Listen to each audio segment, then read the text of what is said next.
नमस्कार, मेरा नाम मोहन लाल साहू है और मैं वर्तमान में CGPSC 2020 के माध्यम से नायब तहसीलदार के पद पर पदस्थ हूँ और मेरा CGPSC 2020 में 38वां रैंक प्राप्त हुआ था।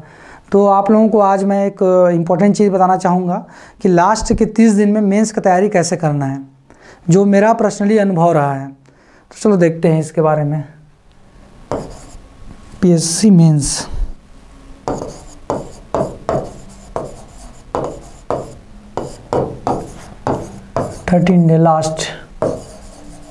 लास्ट का 13 डे क्या करना है। तो मेरा जनरली ये होता था, जैसे कि अभी वर्तमान दौर में क्या होता है, प्री है, प्री के दोनों के बीच गैप क्या हो रहता था मेरा, लगभग 3.5 से 4 महीना का रहता है ये समय। ठीक है, प्री और मेंस के बीच 3.5 से 4 महीना रहता है। पहले भी था, अभी भी वैसी ही स्थिति है या पैटर्न रखा जाता है। तो मेरा मेंस का तैयारी लास्ट के 30 दिन में मैं क्या करता था, इसके बारे में ये बताना चाहूँगा। कुछ खास नहीं था, लेकिन ये था कि लास्ट 30 दिन वो काम करता था जो आने वाले 7 पेपर हैं, सुबह शाम देने रहते हैं 7 पेपर, उसमें मेरा कॉन्फिडेंट हाई रहे। कोई भी टॉपिक आए वो ना छूटे मेरे से, या कुछ भी टॉपिक आए उसको भी अपने तरीके से उसको लिख के आऊँ, है ना। तो उसके बारे में जैसे ही मैं प्री देता था, प्री मेरा जैसे ख़त्म हुआ तो मन में एक, क्योंकि प्री आप दे के आएंगे तो आपको पता चल जाता है कि आपका प्री निकल रहा है कि नहीं निकल रहा है। तो हमेशा मैं प्री दे के आता था, मेरे को पता चल जाता कि नहीं यार प्री तो मेरा निकल रहा है। 1-2 दिन इंजॉय करता था, बाकी मेरा बचा 3.5 महीना। अब 3.5 महीना में 2.5 महीना तो पूरा 2.5 महीने जैसे पेपर 7 है,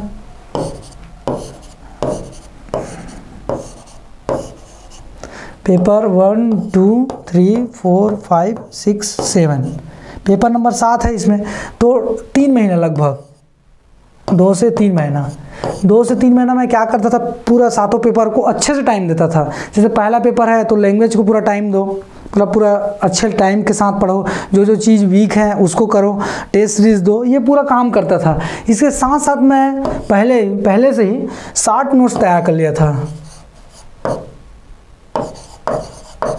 60 नोट्स क्या होता है इसके बारे में बताऊंगा आपको। 60 नोट्स इसी के बीच तैयारी करता था, पहले भी तैयार कर लिया था कुछ चीज़ों का, जैसे पेपर 3 4 5 6 7 का मैं पहले से ही शॉर्ट नोट्स तैयार कर लिए थे। लेकिन इस टाइम में शुरुआत जैसे प्री दे के आता था मैं, तो 2 से 3 महीना अच्छे से मैं पढ़ता था पूरा डिटेल के साथ, मतलब जो पहले तैयारी किया था उसी चीज़ को अच्छे से रिविजन करता था और उसको क्या करता था, मैं लिखता था।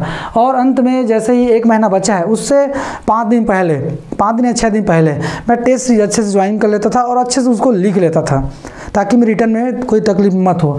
अब बचा लास्ट 30 दिन।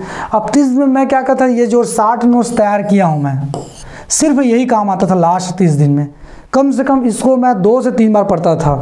मतलब जैसे पेपर 1 हो गया, पेपर 1 तो भाषा है, अब भाषा का तो आप 60 नोट्स बना नहीं सकते, ठीक है, लेकिन इसका भी बनाया था 60 नोट्स। जैसे रचना हो गया, छत्तीसगढ़ी भाषा का रचना हो गया, उसको 60 नोट्स बना लिया था। हिंदी हो गया, हिंदी में रचना का भी बना लिया था 60 नोट्स। इस टाइप का 2-3 टॉपिक का भाषा में बनाया था। आ गया निबंध का सिर्फ कोटेशन वाला 60 नोट्स बनाया था, जो कि 1-2 घंटा में रिविज़न हो जाता था, ज़्यादा इसमें टाइम देने की ज़रूरत नहीं होता था। मतलब लैंग्वेज और जो ये है क्या निबंध है, ये दोनों मिला के 1 दिन में या आधा दिन में ख़त्म हो जाता था, इसका टेंशन नहीं होता था, है ना। तो ये दोनों ऐसे ही क्लियर कर देता था पढ़ते हुए, खाना वाना खाने के बाद। चलो निबंध का जो कोटेशन है उसको देख लो और जो रचना है उसको देख लो, इस टाइप का ये ज़्यादा टेंशन नहीं देता था मेरे को। बाकी ये रहा पेपर, जो सबसे ज़्यादा कहा जाए तो टेंशन देने वाला पेपर 3 हो गया, पेपर 4 5 6 7। इसको आप, ये पेपर ऐसा है कि जब तक आप रिविज़न नहीं करोगे इसको या इसको देख के नहीं जाओगे, तब तक आप इसको बेहतर ढंग से नहीं लिख सकते, ठीक है। तो मैं क्या करता था, जैसे कि छत्तीसगढ़ की इतिहास है, छत्तीसगढ़ के इतिहास को मैं प्री में इतना ज़्यादा पढ़ लिया था, या इतना अच्छा तैयारी कर लिए रहते हैं कि इसको अगर एक बार भी पढ़ लिए, जैसे शुरुआत का मतलब प्री होने के बाद का 2 से 3 महीना हम लोग पूरा जनरल पढ़े हैं इसको, तो इसी टाइम में कवर हो जाता था। तो लास्ट का जो 1 मंथ रहता था उसमें पढ़ने की जरूरत नहीं होता था, मैं पढ़ता भी नहीं था प्री का, मतलब मेंस के लिए। लास्ट जो 30 दिन होता था उसमें छत्तीसगढ़ को नहीं देखता था, क्योंकि जो शुरुआत का 2-3 महीना रहता था प्री के बाद, उसी समय मैं अच्छे से क्लियर कर लेता था, ताकि बाद में दिक्कत मत हो यार करके, क्योंकि बाकी जो जितना टाइम बचेगा ना वो अदर सब्जेक्ट के लिए हेल्पफुल होगा। क्योंकि जैसे ही हमने प्री तैयारी चालू किया था तो इससे 4-5 महीना पहले ही 36 को हम इतने अच्छे से पढ़ लिए रहते हैं या इतना टाइम दिए रहते हैं इसमें, ताकि अदर पेपर यानी कि पेपर 6 पेपर 7 को हम पढ़े नहीं रहते हैं। ठीक है, इसको तैयारी कम किए रहते हैं, साइंस की भी तैयारी थोड़ा कम रहता है, तब जो लास्ट 30 दिन रहता है उस पर सबसे ज़्यादा फोकस इन 3-4 पेपर में हो। ठीक है, ये फोकस करता था। तो इसमें क्या हो गया, सीजी हिस्ट्री तो हट गया, अब बचा क्या चीज़, इंडिया हिस्ट्री। इंडिया हिस्ट्री बच गया। इंडिया हिस्ट्री का पूरा शॉर्ट नोट्स बनाया था। जैसे मोहनजो, मेरा एक चीज़ वो बताया था, शॉर्ट नोट्स बता देता हूँ आप लोगों को। जैसे मोहनजोदड़ो,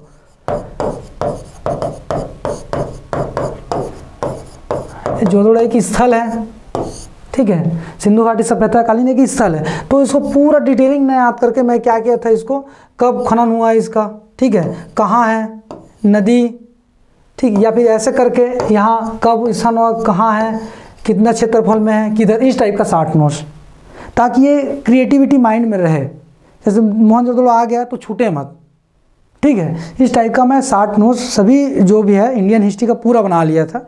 तो ये पूरा हो गया। जैसे 1857 की क्रांति है, ठीक है, क्रांति आ गया तो कारण छोटा सा बनाता था ऐसे, तो कारण ऐसे घेरा करके इधर राजनीतिक कारण, इधर आर्थिक, सामाजिक, धार्मिक कहा जाए तो एक और तात्कालिक कारण। तो ये बस सिर्फ राजनीतिक कारण बस लिखोगे ना तो ऑटोमेटिक वो याद आ जाता है। तो इस टाइप का सिर्फ शॉर्ट नोट्स तैयार किया था मैं। ठीक है, तो लास्ट 30 दिन में 2 से 3 बार यही चीज़ रिवीजन हो जाता था। ठीक है, अब अगला देखते हैं। इसके बाद पेपर 3 का हो गया है ना। पेपर 4 में क्या चीज़ है, हिस्ट्री, कॉन्स्टिट्यूशन। एक मिनट यार, पेपर 3 का दूसरा भाग क्या था, कॉन्स्टिट्यूशन प्लस पबेड। लास्ट 30 दिन में कॉन्स्टिट्यूशन पढ़ता ही नहीं था, क्योंकि प्री के टाइम तैयारी कर लिए रहते हैं तो पढ़ने की जरूरत नहीं रहता, और ऐसे भी ये 85 नंबर का रहता है, बाकी 75 का रहता है ना। लेकिन ये 50 नंबर का रहता है, ज़्यादा टाइम नहीं देता, पबेड में टाइम देता था। पबेड में भी कुछ चीज़ों का शॉर्ट नोट्स तैयार कर लेता था, उसको कर लेता था। अब आ गया पेपर 4 आ गया। पेपर 4 में भी शॉर्ट नोट्स पूरा सब चीज़ का बनाया था मैं, मैथ्स को छोड़ के, साइंस वाला पोर्शन, ठीक है, और इन्वायरमेंट वाला पोर्शन प्लस टेक्नोलॉजी वाला, ये तीनों का मैं शॉर्ट नोट्स तैयार किया था। तो लास्ट 30 दिन जो बचा रहता था उसमें कम से कम 2 बार इसको रिवीजन करता था मैं, 2 से 3 बार रिवीजन कर लो। जैसे इसका एक बता रहा हूँ मैं, पर्यावरण का जैसे बनाया हूँ मैं, अंतर्राष्ट्रीय सम्मेलन, अंतर्राष्ट्रीय, ठीक है, एक मिनट यार, ठीक है। जैसे पेपर 4 का मैं एक शॉर्ट नोट्स बनाया था, उसके बारे में बता रहा हूँ मैं, पर्यावरण के संबंध में, ठीक है, इंटरनेशनल सम्मेलन, ठीक है, पर्यावरण बचाव के लिए एक शॉर्ट नोट्स बना रहा हूँ। कैसे बनाता था, पहले तो सन के हिसाब से 1772 नहीं 1972, 1900 फिर 85, 1987, मॉन्ट्रियल, जेनेवा, इस टाइप का एक शॉर्ट नोट्स, बाकी चीज़ लिखने की ज़रूरत नहीं रहता था। ये हो गया शॉर्ट, छोटा जो प्रारूप बोलते हैं उसको, नोट्स का। फिर आ गया पेपर 5। पेपर 5 में सेम वही प्रोसेस कि कैसे करना है, क्या करना है, पूरा इकोनॉमी को अच्छे से कर लेता था, इंडिया जियोग्राफी का पूरा शॉर्ट नोट्स बना लिया था। तो ये एक तरीका रहता था ताकि 30 दिन में बाकी पेपर 3, 4, 5, 6, 7 को पूरा मैं कवर कर लूँ। 2 बार इसको तैयारी करता था मैं, छोटे छोटे रूप में पलट के देखते जाओ। रिटर्न प्रैक्टिस इस टाइम में मैं नहीं करता था क्योंकि टाइम नहीं है आपके पास। लास्ट फिर 5-10 दिन बचा है तो फिर उसको कवर कर लो। तो इस प्रकार से मैं मेंस का तैयारी करता था मैं। ठीक है, धन्यवाद।